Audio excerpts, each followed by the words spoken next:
کہتے ہیں قاری صاحب یہ جو اکثر لوگوں کو دیکھا اور سنا ہے کہ جب قربانی کا گوشت تیار ہو جائے تو اس کی 3 ڈھیریاں بناتے ہیں، قربانی کے گوشت کے 3 حصے کر لیتے ہیں اور کہتے ہیں ایک ہمارے لیے، ایک پڑوسیوں کے لیے اور ایک رشتہ داروں کے لیے۔ کہتے ہیں کیا یہ درست ہے، ٹھیک ہے، ایسا کرنا قرآن و سنت سے ثابت ہے؟ بھائی قربانی کے گوشت کے 3 حصے کرنا، قربانی کے گوشت کے 3 حصے کرنا، 3 ڈھیریاں بنا کے اس طریقے سے تقسیم کرنا اور اس طریقے سے کھانا، اور پھر یہ کہنا کہ یہ بات اسی طرح رسول اللہ صلی اللہ علیہ وسلم نے فرمائی ہے، یہ بات درست نہیں ہے، یہ بات درست نہیں ہے۔ ہاں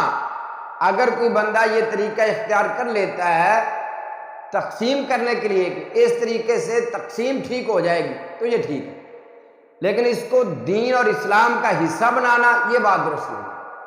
رسول اللہ صلی اللہ علیہ وسلم نے نہیں فرمایا کہ یہ تم 3 حصے کرو، 3 ڈھیریاں بناؤ، پھر اس طریقے سے تقسیم کرو، یہ بات درست نہیں ہے۔ ہاں لیکن جو قربانی کا گوشت ہے اس کے متعلق کیا حکم ہے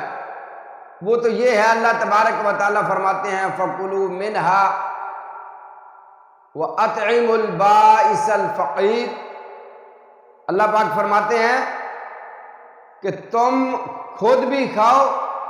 اور جو مانگنے آ جائے، سوال کرنے آ جائے، اس کو بھی کھلاؤ،